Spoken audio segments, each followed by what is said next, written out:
Alors bienvenue, aujourd'hui on s'attaque à un défi, un vrai défi, celui que tous les enseignants connaissent. Comment on fait concrètement face à une classe remplie d'élèves qui sont tous uniques, qui ont tous leur propre façon d'apprendre? Eh bien c'est pile ça, le cœur de ce qu'on appelle la pédagogie différenciée. Voilà, la question elle est posée, elle est directe, c'est vraiment la question centrale. Dans un groupe, comment on fait pour ne pas viser une sorte de moyenne qui au final ne correspond à personne? L'objectif c'est de toucher chaque élève individuellement, c'est un sacré casse-tête et c'est ce qu'on va décortiquer ensemble. Allez, on plonge dans le vif du sujet. Le point de départ de toute cette histoire, c'est une réalité, toute simple, mais qu'on a parfois tendance à oublier, la diversité. Tout simplement, la diversité humaine. Et là, attention, c'est un changement de regard qui est absolument fondamental. L'hétérogénéité, donc toutes ces différences entre les élèves, ce n'est pas un problème à régler, non, c'est juste un fait. C'est la situation normale, en fait, d'une salle de classe. L'enjeu, ce n'est donc pas d'essayer de rendre tout le monde pareil, mais plutôt de gérer cette diversité intelligemment. Le psychologue Robert Burns, il a bien résumé le truc, regardez ça. Il n'y a pas deux apprenants qui progressent à la même vitesse, qui sont prêts à apprendre au même moment, qui utilisent les mêmes techniques ou qui ont les mêmes centres d'intérêt. Quand on lit ça, on se rend compte à quel point c'est infini en fait les variations. Et ça fait complètement s'effondrer l'idée qu'une seule méthode pourrait marcher pour tout le monde. C'est juste impossible. Bon, ok. Mais alors on peut se demander pourquoi est-ce que cette question est devenue si importante à un moment donné? Eh bien tout simplement parce que l'école, elle, a complètement changé. Pour bien comprendre, il faut faire un petit retour en arrière. Dans les années 60, en gros, le système était simple. Il triait. L'école gérait la différence par la ségrégation en orientant les élèves dans des filières bien séparées. Et puis, tout bascule dans les années 70. On parle de l'école pour tous, et surtout le grand tournant, c'est la création du collège unique en 1975.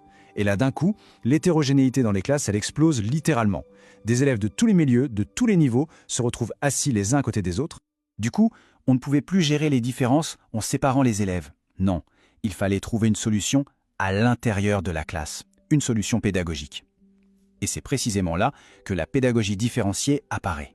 Pas comme une option ou un luxe, non, mais comme une réponse nécessaire pour essayer de lutter contre l'échec scolaire.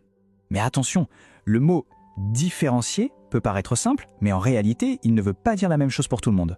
En fait, derrière ce seul mot se cache un vrai débat, une opposition entre deux visions de l'éducation qui sont très très différentes.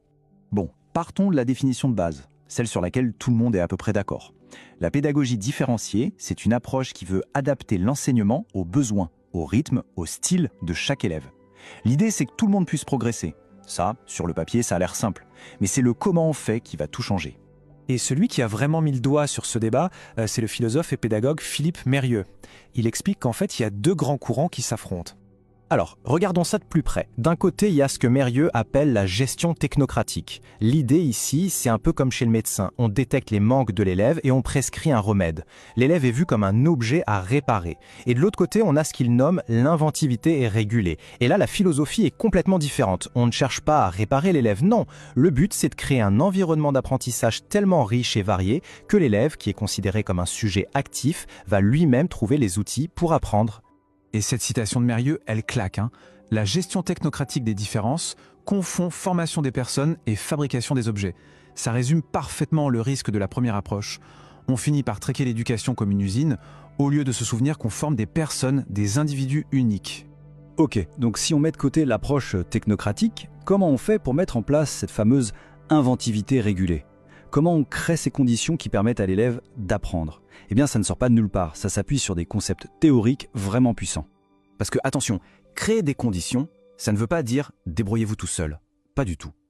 Ça veut dire qu'on va construire un cadre très réfléchi, basé sur ce qu'on sait de la façon dont le cerveau apprend. On va voir deux concepts clés qui sont vraiment au cœur de cette approche. Le premier, c'est la zone proximale de développement, ou ZPD, un concept du psychologue Lev Vygotsky. C'est un peu la zone magique de l'apprentissage. Imaginez, il y a ce que l'élève sait déjà faire tout seul, et puis il y a ce qui est beaucoup trop dur pour lui. La ZPD, c'est pile entre les deux. C'est ce que l'élève est capable de faire, mais avec un coup de main. Le parcours est donc assez logique. L'élève fait des choses seul.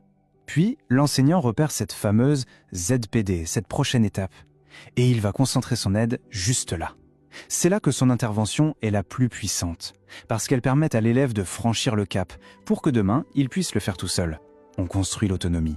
Et Vygotsky lui-même le disait magnifiquement, ce que l'enfant sait faire aujourd'hui en collaboration, il saura le faire tout seul demain. Tout est dit.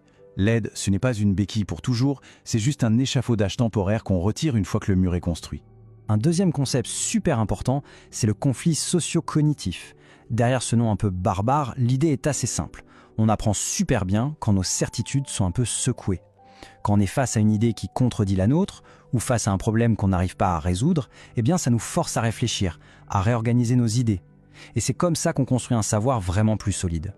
Donc on le voit bien avec ces deux exemples, on est loin d'une simple boîte à outils ou de petites techniques, on est vraiment dans quelque chose de plus large, une véritable philosophie de l'enseignement. Et c'est ça le point le plus important à retenir, je crois. La différenciation, ce n'est pas une mallette remplie de fiches d'exercice. C'est avant tout un état d'esprit, une posture professionnelle. C'est l'engagement de l'enseignant qui part du principe que tous les élèves peuvent apprendre et dont le travail est de chercher avec créativité les différents chemins qui peuvent les mener à la connaissance. Philippe Mérieux, encore lui, résume cet équilibre super délicat. Le but, c'est de tenir compte des différences pour ne pas les transformer en inégalités sans enfermer les personnes dans ces différences. Tout est là-dedans. On prend en compte les différences pour être plus juste, mais jamais pour coller des étiquettes ou enfermer les gens dans des cases. Finalement, tout ça nous amène à une question bien plus profonde. La vraie question, ce n'est peut-être pas comment on différencie, avec quels outils, mais pourquoi on le fait. Pourquoi se donner tout ce mal? Sans doute parce que derrière, il y a un projet. Le projet d'une école qui veut vraiment donner sa chance à tout le monde et permettre à chaque personne de grandir et de trouver sa place. Et ça, c'est une question qui mérite qu'on continue d'y réfléchir.